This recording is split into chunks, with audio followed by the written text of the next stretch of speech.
2023년도 교육생분들의 시험 합격 기원을 위하여 준비하였습니다.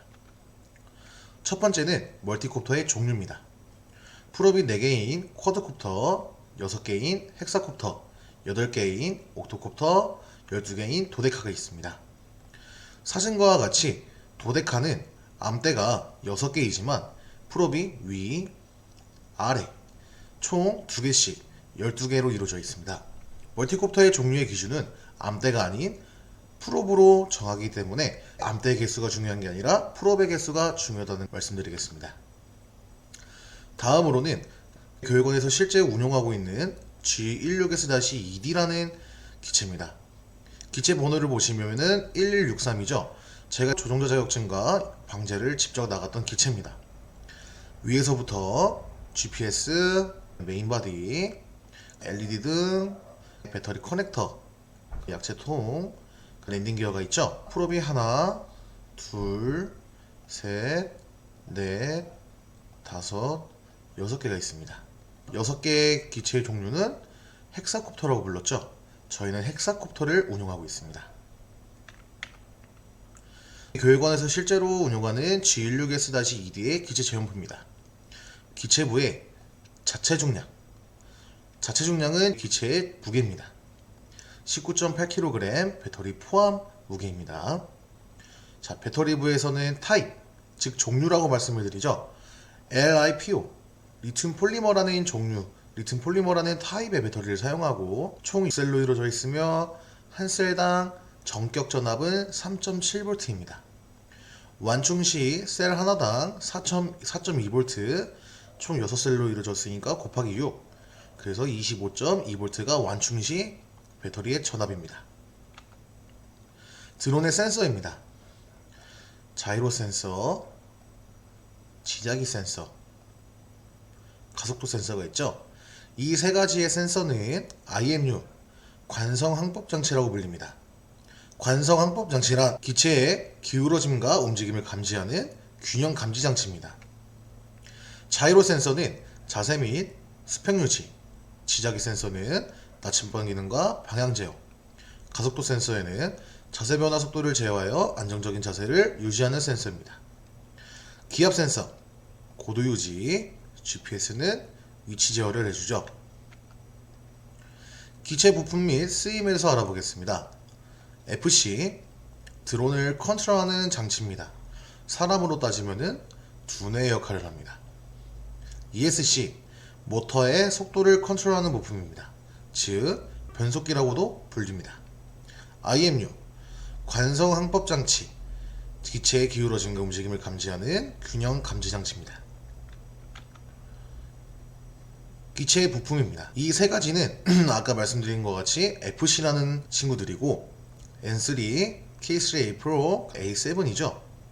학원에서 운영을 하거나 아니면은 했던 친구들입니다. 저희 기체에서는 K3A Pro라는 FC를 사용합니다. 배터리 취급 및 관리 방법입니다.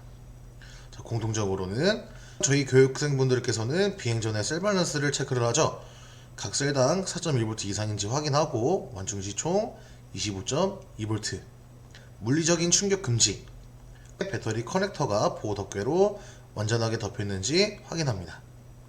충전은 잔량 30-40%에서 재충전하는 것이 가장 효율적이며 손상이 되거나 심하게 부풀어 오는 배터리는 충전을 금지합니다. 배터리는 재충전을 거는 게 아니라 10분에서 20분 정도 열을 식힌 후 재충전을 하고 과충전도 금합니다. 사용 시에는 적정 온도는 영하 10도에서 섭씨 40도까지 가능하고 기온이 낮은 겨울철에는 배터리 효율이 떨어집니다. 배터리 전력 소모를 가속화가 되기 때문에 사용 시에는 유의를 해주셔야 됩니다. 보관 시 방법입니다. 보관 시에는 배터리 전원은 꺼주시고 외출 시에도 배터리 커넥터를 충전기에서 제거를 하고 충전기 전원 코드도 제거를 해주셔야 됩니다. 보관 적정 온도는 섭씨 22도에서 28도, 제작사 보관 권장 온도 준수를 해주시고 이 부분이 중요한 부분이죠.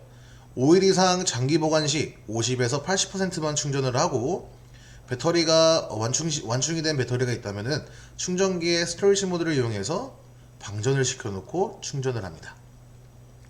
폐기 시에는 완충 후 2.8V 이하인 경우에는 배터리 수명이 종료 상태이기 때문에 폐기를 합니다. 변형이 심한 배터리는 폐기를 해야 됩니다. 폐기는 어떻게 하냐? 실내에서가 아닌 야외에서 소금물에 1일이나 3일 정도 완전히 방전을 시켜놓고 배터리 폐기 수거함에다가 버려주시면 되겠습니다. 조종자 준수사항입니다. 교육생분들께서 화면을 보거나 제 목소리만 듣고 계실 텐데요. 알아보기 쉽게 그림으로 만들어 놨습니다. 필요하시면은 일시정지 누르셔서 봐주셔도 괜찮을 것 같습니다. 조종자 준수사항 첫 번째, 낙하물 투하하는 행위. 두 번째, 인구가 밀집된 지역이나 그 밖에 사람이 많이 모인 상공에서 인명 또는 재산 위험을 초래할 우려가 있는 방법으로 비행하는 행위. 세 번째, 육안으로 식별할 수 없는 상태에서 비행하는 행위. 네 번째, 비행 시정 및 구름으로부터 거리 기준을 위반하여 비행하는 행위. 다섯 번째, 일몰후로부터 일출 전까지의 야간에 비행하는 행위. 여섯 번째, 주류 등을 섭취하거나 사용하는 행위.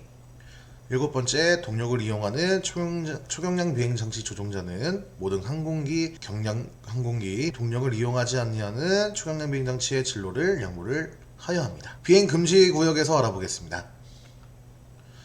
D1257 per 2 용산 대통령 집무실 반경 3.7km. D1258 per 2 어디죠? 대통령 사저 반경은 1.85km. P61부터 P65, P518까지 비행 금지 구역은 너무나도 많이 나오는 문제입니다.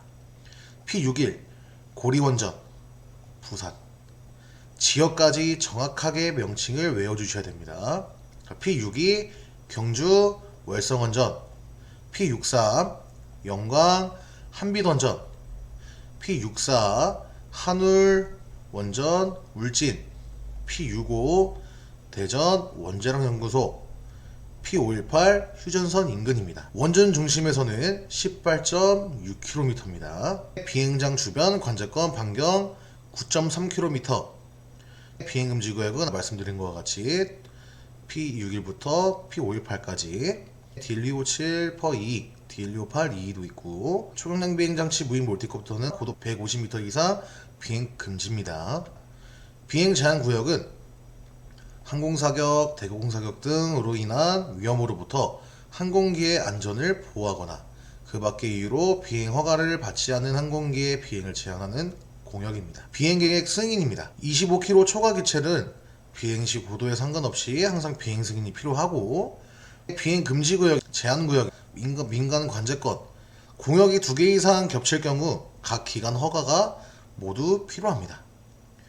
비행 제한 구역 및 기타 지역에서 150m 초과 고도에서 비행할 경우에는 비행 승인이 필요합니다. 군사시설에서는 비행 승인을 받더라도 국방부에 문의를 하셔야 됩니다. 신고별 제출 서류 및 시기입니다. 신고 기체를 사고 신고를 하죠. 그때 필요한 4가지입니다. 첫 번째, 초경량 비행장치 신고서. 두 번째, 초경량 비행장치를 소유하거나 사용할 수 있는 권리를 증명하는 서류. 세 번째, 초경량 비행장치의 체험 및 성능표. 네 번째, 초경량 비행장치의 사진입니다. 4가지의 서류를 들고 언제 받을까요?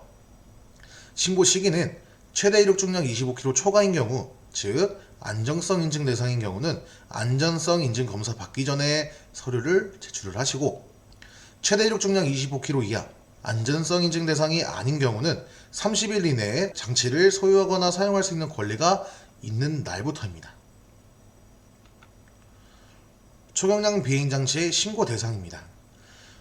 무인 비행장치 중에서도 여러 가지가 있지만 무인 멀티콥터를 사용하죠. 신고 대상에서는 제외하는 것은 최대 이륙 중량이 2km 초과 시 신고가 필요합니다. 날씨가 추워진 탓에 잠깐 옷 좀 갈아입고 왔습니다. 교육생분들께서도 겨울철 감기와 건강에 유의해 주시길 바라겠습니다. 벌금 및 과태료 부분에서 벌금 부분입니다. 벌금 부분에선 주류 등 섭취 후 비행, 음주 측정을 거부한 자 3년 이하의 징역 또는 3천만 원 이하의 벌금입니다. 신고 대상 기체를 신고하지 않고 영리 목적으로 사용한 경우에는 6개월 이하 징역 5천만 원 이하의 벌금입니다. 안정성 인증검사입니다. 안정성 인증검사란 초경량 비행장치의 안전을 확보하기 위한 기술상의 기준에 적합함을 증명하고 비행장치의 안전을 확보하기 위하여 설계, 제작 및 정비 관련 기록과 비행장치의 상태 및 비행 성능을 확인하는 것입니다. 안정성 인증검사의 절차는 1단계 신고 확인, 2단계 적합성 확인, 3단계 정비 기록 확인, 4단계 상태 확인, 5단계 비행 성능 확인이 있습니다. 안정성 인증검사의 대상은 무인 비행기, 무인 헬리콥터 또는 무인 멀티콥터 중에서 최대 이륙 중량이 25kg를 초과를 하고 연료 제외 자체 중량 150kg 이하인 것을 대상으로 하고 있습니다. 안정성 인증검사도 중요하지만 안정성 인증검사의 대상도 중요합니다. 안정성 인증검사의 구분입니다. 초도 인증검사, 정기 인증검사, 수시 인증검사, 재인증검사 총 4가지가 있고 초도 인증검사에서는 국내에서 설계, 제작하거나 국내로 도입한 초경량 비행장치의 안정성 인증을 받기 위하여 최초로 실시하는 인증검사입니다. 초도 인증검사의 포인트는 최초로 실시하는 인증검사라는 것을 알고 계시고 정기 인증검사란 안정성 인증의 유효기간 만료일이 도래되어 새로운 안정성 인증을 받기 위하여 실시하는 인증입니다. 안정성 인증의 유효기간은 2년에 한 번씩 9m 기준 1500시간이 기준입니다. 수시 인증검사란 초경량 비행장치의 비행안전에 영향을 미치는 대수리, 대개조 후 기술 기준에 적합한지 확인하기 위하여 실시하는 인증입니다. 재인증검사, 초도, 정기 인증에서 기술 기준에 부적합한 상황에 정비한 후 다시 실시하는 인증검사입니다. 벌금 및 과태료에서 과태료 부분입니다. 안정성 인증검사 후 과태료를 넣었냐면 안정성 인증검사를 받지 않고 비행하는 경우에는 500만원 이하의 과태료가 부과가 되기 때문입니다. 과태료 부분에서도 안정성 인증검사에서 나오는 파트가 중요합니다. 안정성 인증검사의 대상은 최대 이륙 중량 25kg 초과, 자체 중량 연료 제외 150kg 이하까지였죠. 최대 이륙 중량 25kg 초과하는 것은 무조건 안정성 인증검사를 받아야 되고 영리나 비영리 상관없이 무조건 최대 이륙 중량 25kg가 초과되는 것은 안정성 인증검사를 받으셔야 됩니다. 중수사항 위반 시 200만원 이하의 과태료 1차 100만원, 2차 150만원, 3차 200만원입니다. 노탐은 항공고시보입니다. 노티스 투 에어맨의 약자이며 각 국가에서 항공사, 조종사 등 운항 관계자들에게 전달하는 항공고시를 일컫는 용어입니다. 노탐이 한글로 항공고시보이기 때문에 똑같은 말입니다. 유효기간은 최대 3개월입니다. 최대 3개월은 무엇을 뜻하냐? 유효기간이 하루가 될 수가 있고 1시간이 될 수가 있고 한 달이 될 수가 있습니다. 그 유효기간은 최대 3개월까지입니다. 비상시 비행입니다. 제어불능 LED 램프가 조종자 방향으로 보이면서 기체 정렬을 해주시고 안전거리 15m 거리를 조종을 한 후 착륙을 시키고 바람에 날아갔을 때는 바람이 부는 반대 방향으로 에어로를 조작해 기체 수평을 유지 스로틀을 내려 착륙을 하고 기체가 사라질 경우 오토리턴 기능을 사용을 하고 고도 10m, 20m를 높이고 유광거리 들어오면은 조작을 하시고 아이들이 접근할 때는 피하지 말고 천천히 스로틀을 내려 착륙을 시킵니다. 비행 기본 상식 조종자는 비행 전 시야 점검, 안전거리 준수, 유관거리 내에 비행을 한다. 비행할 때 비행 전 점검 있겠습니다 하는 이유 중 하나입니다. 초경량 비행장치 조종자는 모든 항공기, 경량항공기, 무동력 초경량 비행장치에 대한 진로를 양보를 해야 됩니다. 양보를 하는 거, 충돌 예방, 동력을 이용하는 초경량 비행장치 조종자는 모든 항공기, 경량항공기 및 동력을 이용하지 않는 초경량 비행장치에 대하여 진로를 양보를 한다. 비행 모드를 비교해볼까요? GPS 모드, AT 모드가 있죠. GPS는 자세 유지와 위치 제어를 해주고 AT 모드는 자세 유지만 해줍니다. 모터의 KV가 1V를 모터에 공급할 때 분당 회전수 또는 RPM이라고 불립니다. 모터의 변속기 ESC Electronic Speed Controller에서 모터의 회전 속도를 제어를 해주고 프롭 피치, 프롭이 1회전 시 이동하는 거리입니다. 프롭 각, 프롭의 각도죠. 프롭이 평평하게 서 있지가 않아요. 아래로 내려가는 그 각도를 말하는 겁니다. 혈중 알코올 농도 0.02%에서 0.066% 미만은 효력 정지가 60일이고요. 0.06%에서 0.09 미만은 효력 정지 120일. 0.09% 이상은 효력 정지 180 또는 자격이 정지가 됩니다. 진고도와 절대고도가 있죠. 진고도는 해수면으로부터 항공기까지의 높이, 절대고도는 지표면으로부터 항공기까지의 높이입니다.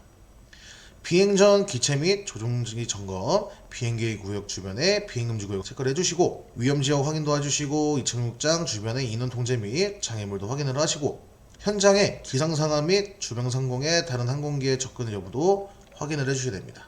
비행 전 시야 점검하겠습니다 하는 포인트가 여기 다 들어가 있습니다. 여기까지 마무리를 짓도록 하고요. 여러분들의 합격을 기원하며 마무리를 짓도록 하겠습니다. 중앙무인항공 교관 원건호였습니다.